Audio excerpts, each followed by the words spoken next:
Magandang araw mga banateros. Napalitan na nga ba si Soto dahil tinawag ni Zubiring Senate President? Nako, etong si Ligarda, tinawag niyang Madam President. Nako, pag-usapan natin yan mamaya. Malalaman natin kung napalitan na nga ba ito si Soto. At ngayong araw din na ito, kitang-kita natin kung paano pinagtanggol ng Kamara si Bongbong Marcos. Gago! May nakaalala sa akin ha. Okay, kasi pambihira yung ginagawa ng mga congressman natin, mga kababayan. Kitang-kita natin kung paano nila talaga namang pinagtatanggol at dinedepensahan si Bongbong Marcos. Gago! Ano pa bang maaasahan natin, mga kababayan? Ano pa ba maaasahan natin dito sa mga congressman na ito? Eh, sabi nga, di ba, may nagsabi nga na talaga nga namang daw ay merong pagpapalang natanggap. Naku po. Gago!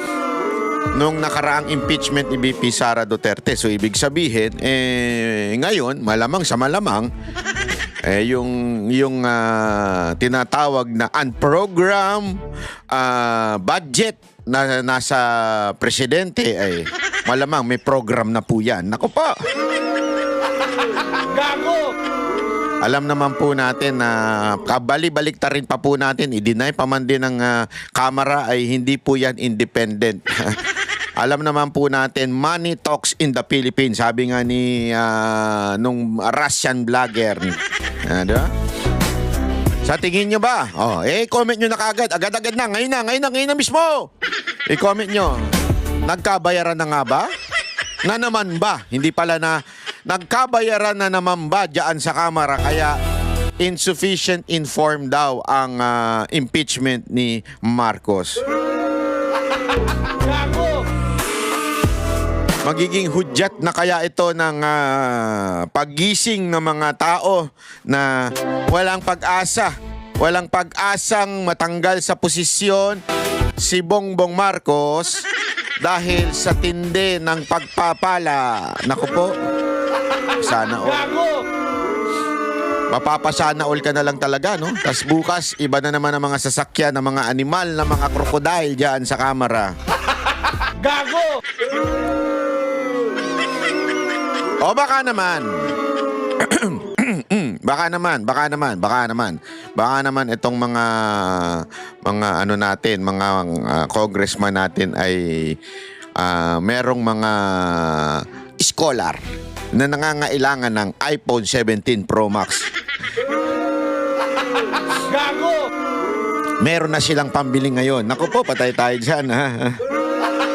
Gago! Siyempre, alam mo, yan ang sinasabi natin. Pagka maraming demands from the... Kaya dapat talaga pag tayo tumakbo bilang congressman, ha? Isa yan sa ipapanukalang batas natin. Lilimitahan natin ang sustento sa mga animal, ang mga betka.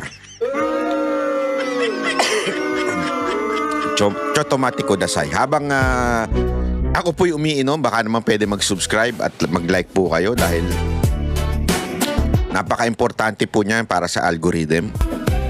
At pwede naman yung i-share yung pag-share niyo yun, biglang create post. Ganun lang naman kasimple. O panoorin, ganun lang.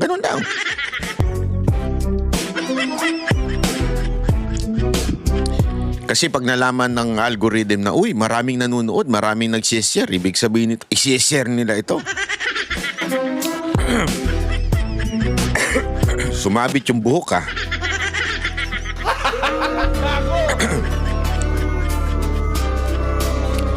O, panoorin na.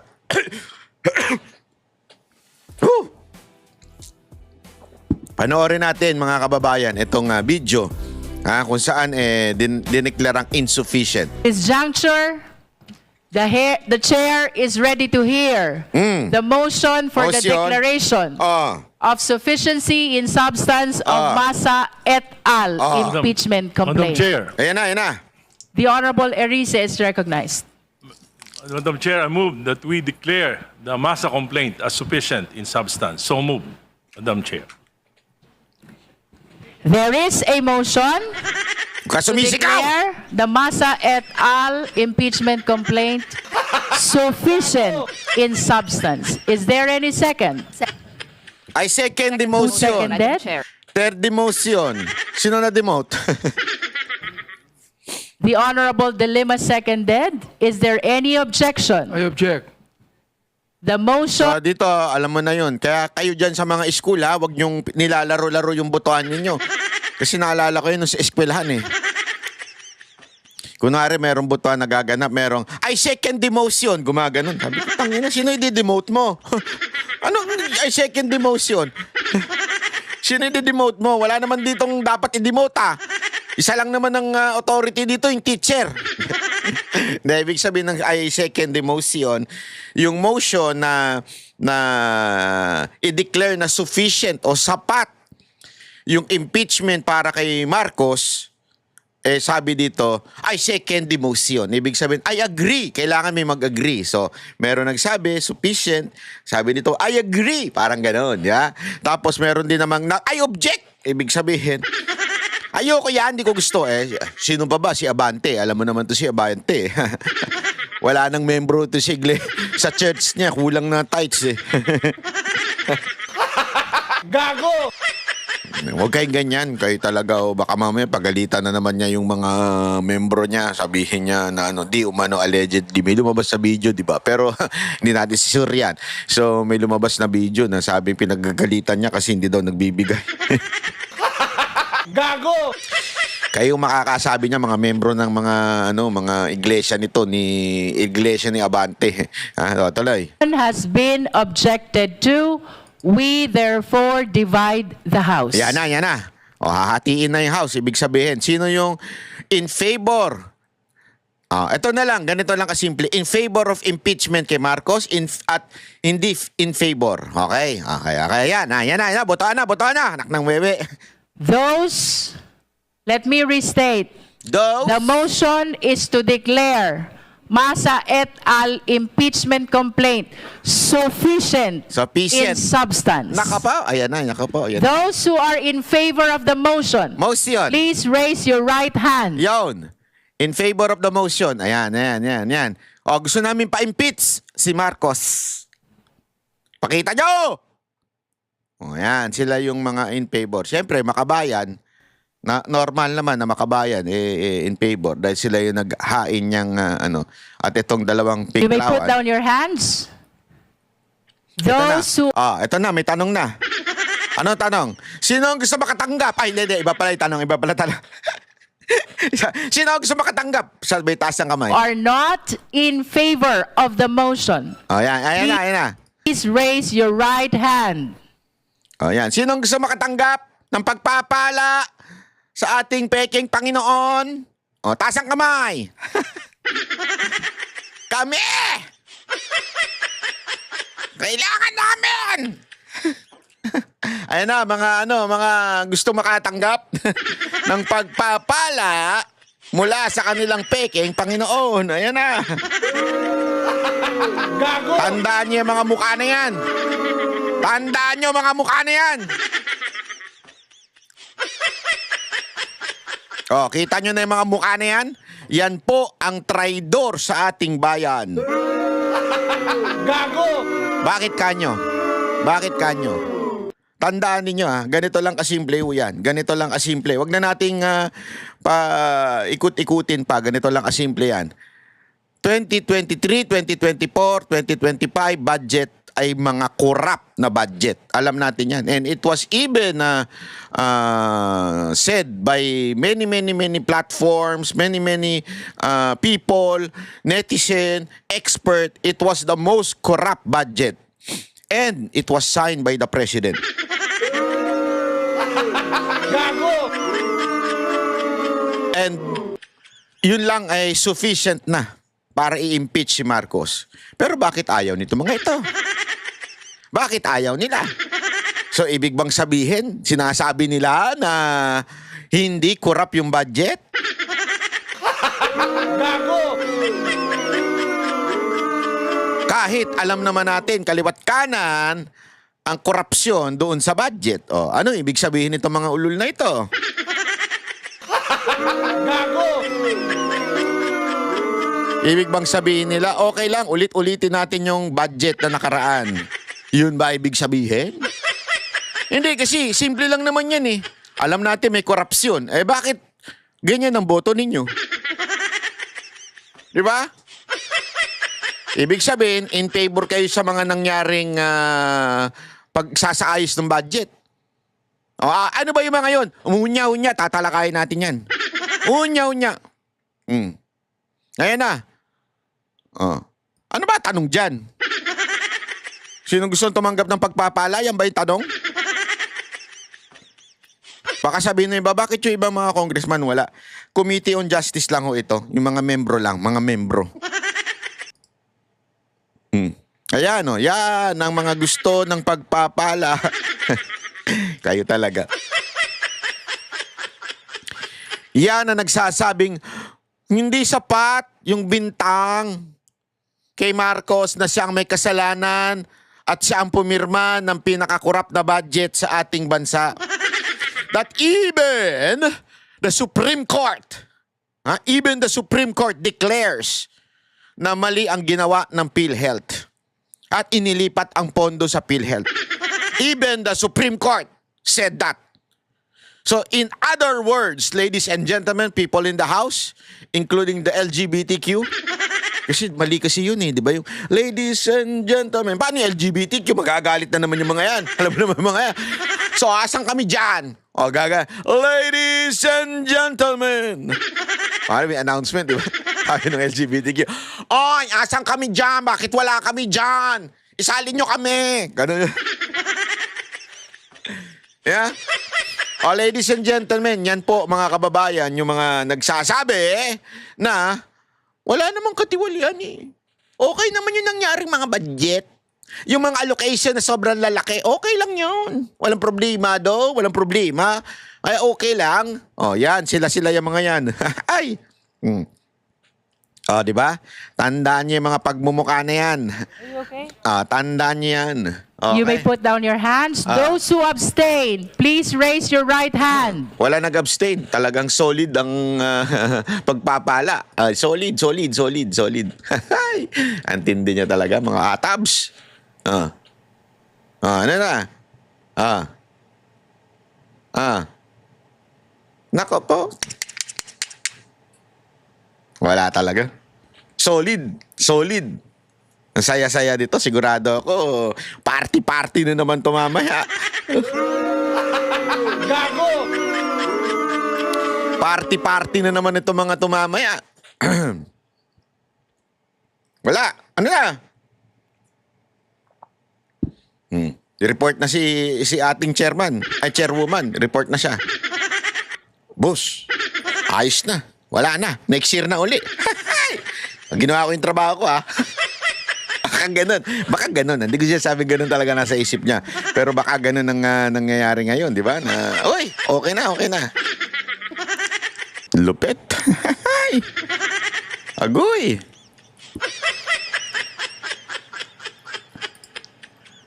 Ano na? Wala na. Tapos na. Finish na. Nasaan ang boto? Wala pa. Finish na. Tapos na. Finish na. Tapos na. Okay na.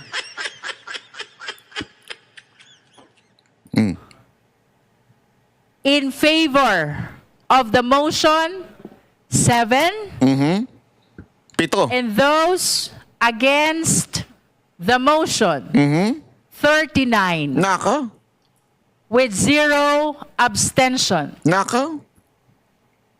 The chair declares Na. the Masa et al. Impeachment complaint insufficient in substance. Nako po, patay tayo dyan. That concludes the voting on the sufficiency. Ayun na. Tapos na, eksena. So ano ibig sabihin nito mga kababayan ko? Eto lang, simple lang, next year na. Kasi although dadalhin pa yan sa plenaryo. Okay, pa sasabihin tapos may chance pa daw kasi nakita ko, narinig ko kaganina yung press con. May chance pa daw ibalik kung sakasakali. Pero that's impossible. Kita nyo naman yung 7 lang ang nagpabor. The rest, talaga nga namang kumbinsido, hindi nga abstain, talagang kumbinsido na ayaw na nilang ipa-impeach si Marcos. Halatang-halatang tuta kay ni Marcos. Gago!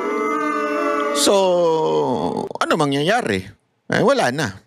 Isang tinanggap at hindi na magpapatuloy at malabo na yan. So, ibig sabihin, next year na uli. Protektado na si Marcos. Gago! Alam mo, hindi ko nga alam kung kasangkot dito yung Makabayan Black eh. Hindi, sa totoo lang ha. Kasi very insufficient. Kasi ako kasi critical ako eh pagdating sa mga ganyan eh. It doesn't mean na bumoto to Makabayan Black in favor o sabihin na natin sufficient of the impeachment o complaint. Minsan kasi sanay na ako sa ganyan yung magpapadala ng kunwari against kay Marcos pero in reality hindi naman.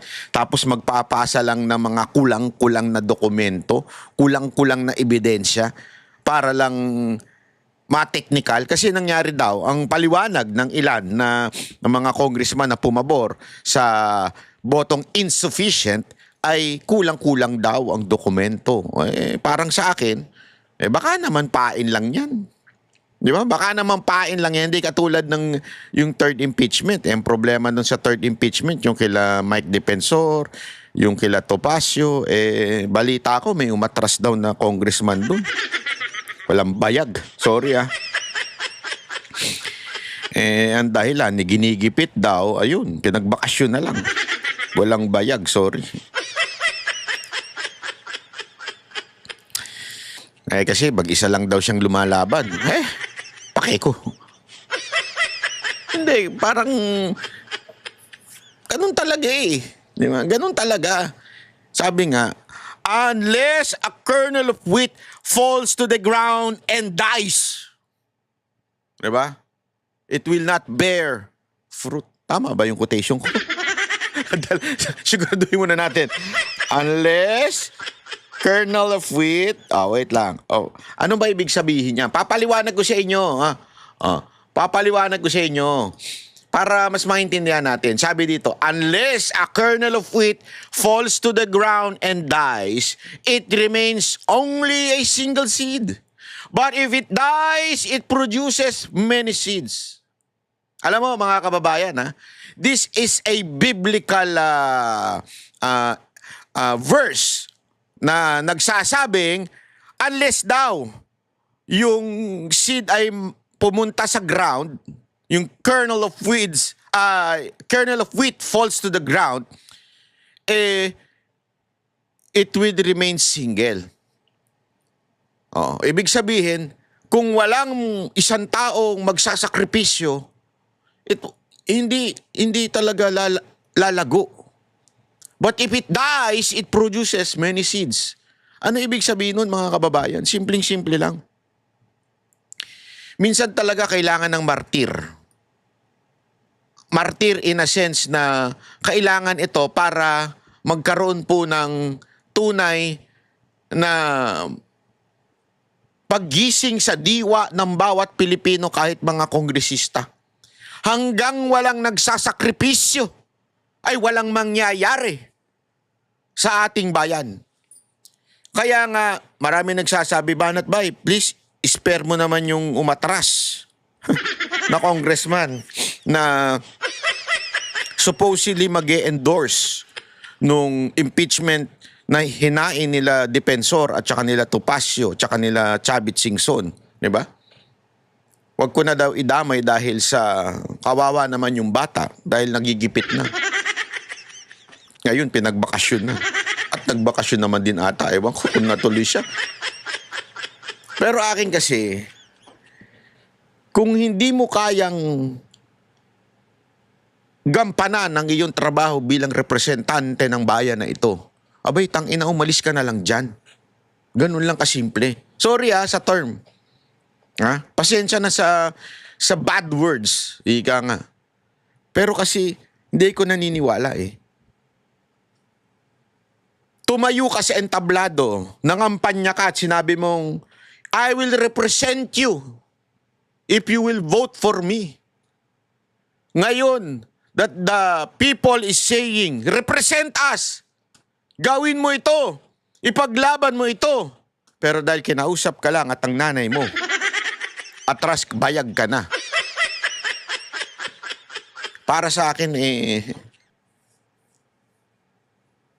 wala pa talaga mangyayari sa bayan na ito. Kasi nga, sabi, di ba, unless, hanggang wala, namamatay.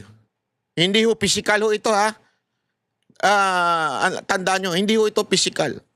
Unless a kernel of wheat falls to the ground and dies, hanggang wala talagang pumupusta, wala talagang nagsasakripisyo, hindi magpo-produce ng maraming seeds. Alam mo kung sino nagsabi nito? Walang iba kung hindi Panginoong Hesus. And He did that. As a matter of fact, pinigilan baka siya ng mga disipulo niya. Huwag ka na pumunta dyan. Because marami na nagbabanta sa'yo. Gusto ka na ipapatay ng mga ganito, ganyan. At ito ang kanyang sagot. Kailangan kong gawin ito para mas maunawaan ang gospel at mapagbayaran ng kasalanan at para mailigtas kayo. That sacrifice resulted into Christianity. So what do I mean? Hanggang wala magsasakripisyong congressman, wala magsasakripisyong mga tao na handang labanan ang katiwalian, walang mangyayari sa bayan na to. Tandaan niyo yan. Hanggang walang o hanggang duwag ang mga politiko natin, wala mangyayari sa bayan natin. Paikot-ikot lang tayo. Nakakasawa na. That's reality, ladies and gentlemen. Hindi ako nagsasabing ko, bakit ganyan ka naman? Hindi, ako simple lang eh. Tumayo ka dyan eh. Tumayo ka sa entablado at sinabi mong ako magrepresenta sa inyo. Why didn't you do your job to represent the people? Baka sabihin na naman nyo, ikaw kaya tumakbo. Kanya-kanyang gift tayo.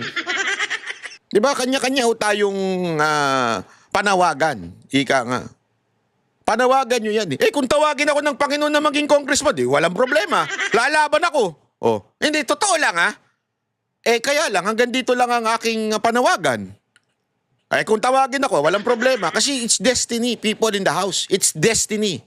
It is not I who would put myself to that position. Bakit? Destiny yan eh. Di ba? Romans 13 verse 1. Submit to the authority for there is no authority na hindi inilagay ng Diyos. That's destiny. So, as simple as that. Kaya wag natin sabihin na, bakit ka kasi hindi ikaw ang ano? Hindi pwedeng ganun. Kung may kakayanan ko, ba't di ko gawin? Wala naman ako. Hindi man ako mayaman. Hindi naman ako pinagpala ng network para tumakbo. But, it doesn't mean wag natin i-criticize yung mga tumakbo at nanalo. Yan ay karapatan natin bilang taxpayers. Wag natin kakalimutan yan. Na tayo bilang mga Pilipino, tayo nagbibigay ng tax. Kinakaltasan tayo, sakit niya sa puso eh. Sa totoo lang, sakit sa puso. Ewan ko kung nararamdaman nyo yan, ha? Pero kung tuwing nagbabayad ako ng tax, talagang napapakamot ako eh. Saan ba napupunta to? Hindi, yun lang talaga naiisip ko. Minsan natetempt ka na wag na magbayad eh. Alam mo yun? Kaya lang hindi eh. Utos yan eh. As a matter of fact, utos yan ng Panginoon eh.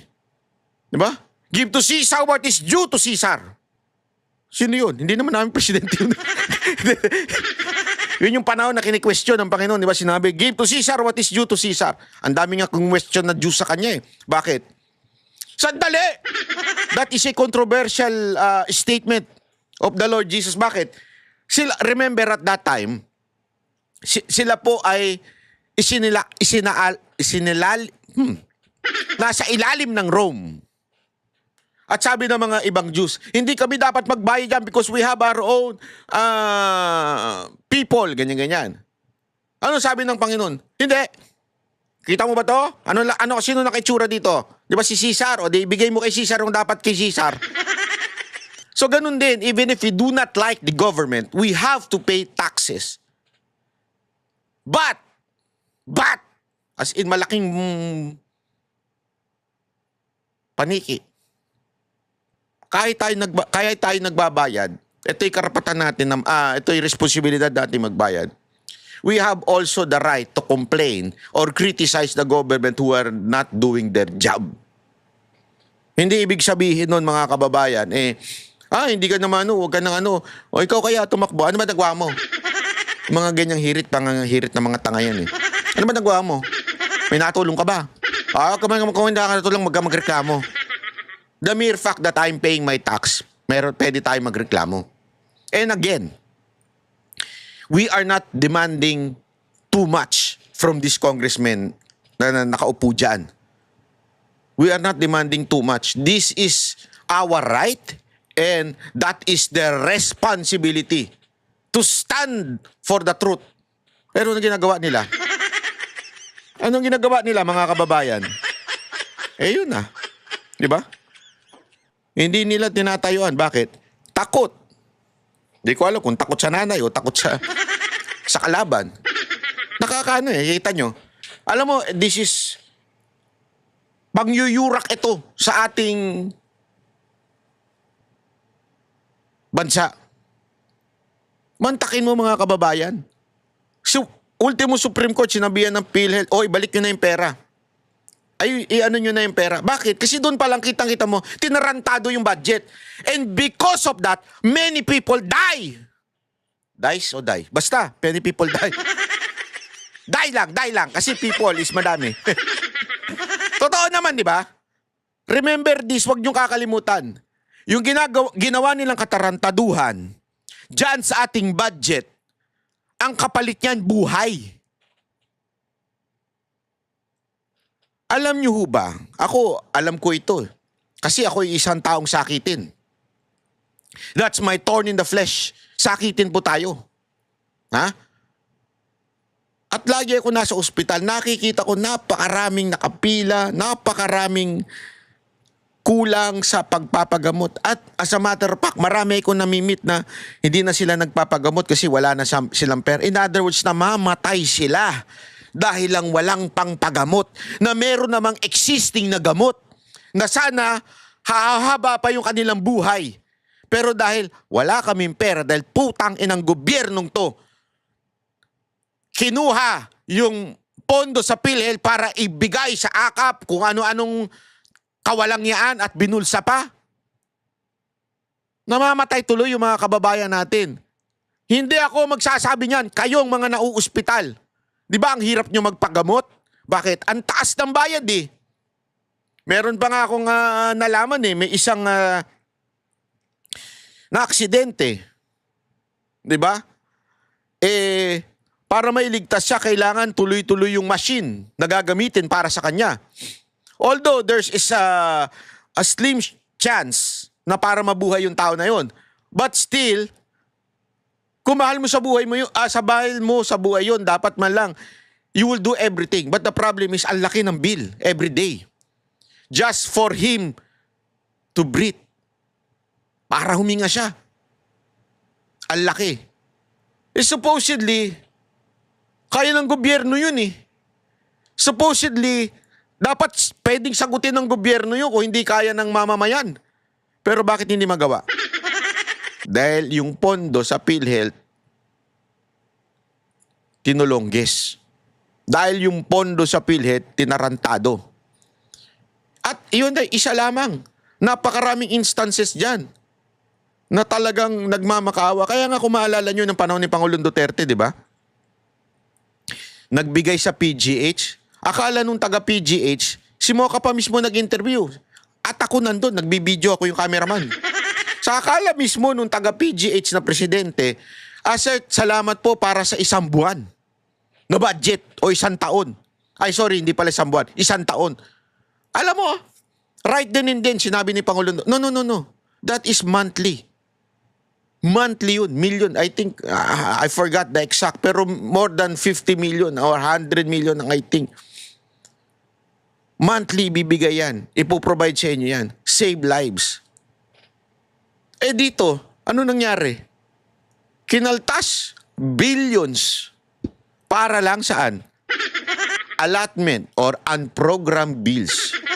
So mas priority pa yung quote-unquote, darating na sakuna, kaysa sa sakuna, nandun na. Kasi yun ang palusot nila eh. Ililipat sa unprogram bills. Diba? Inilipat doon. Oh. Ito, pangalawa. Ultimong yung insurance ng bangko. Na kung sakasakali magkaroon ng economic downfall, masasalo tayo. Kasi yung perang inilagay mo sa bangko, pag yung bangko nagsara, ang ibibigay na lang sa'yo 1 milyon. Di ba? Pero paano mangyayari yun? Meron tinatawag na insurance sa gobyerno. Anong ginawa? Tinanggal din. Half ang binawas. Saan nilagay? Kung saan nilagay. Hindi natin maramdaman ngayon yan. Pero kung sakasakaling may mangyaring masama, wag naman sana. Mararamdaman natin yan. Mantakin mo yung pera mo sa bangko na pinag-ipunan mo, pinaghirapan mo sa negosyo, dugot pawis ang binigay mo, mawawala dahil lang may mga tarantado sa gobyerno na binawasan yung budget ng insurance, hindi maibibigay ng sapat. Naintindihan niyo ibig ko sabihin? Tapos sasabihin nila ngayon, it's insufficient. What the? Di ba? What the? Insufficient. Ano katarantaduhan? Kami ang boses ng masa, hindi natatakot. Katotohanan lang, di kami nalulunod. Walang bahid ng sismis, lahat ay totoo. Kahit sino ka pa, pag mali ka babanatan ka. Walang pinipili kulay, wala kaming kinikilingan. Basta para sa bayan, kami lalaban. Pag tama palapakan, pag mali banatan, di matitinag, di matatakot. Para sa bayan, tuloy ang sigaw. Sa harap ng kamera, walang halong takot. Mga baluktot, lahat kayo'y tutumba. Ang hustisya at totoo, yun lang ang mahalaga. Kahit sinong harang, di kami matitinag. Walang pinipiling kulay, wala kaming kinikilingan. Basta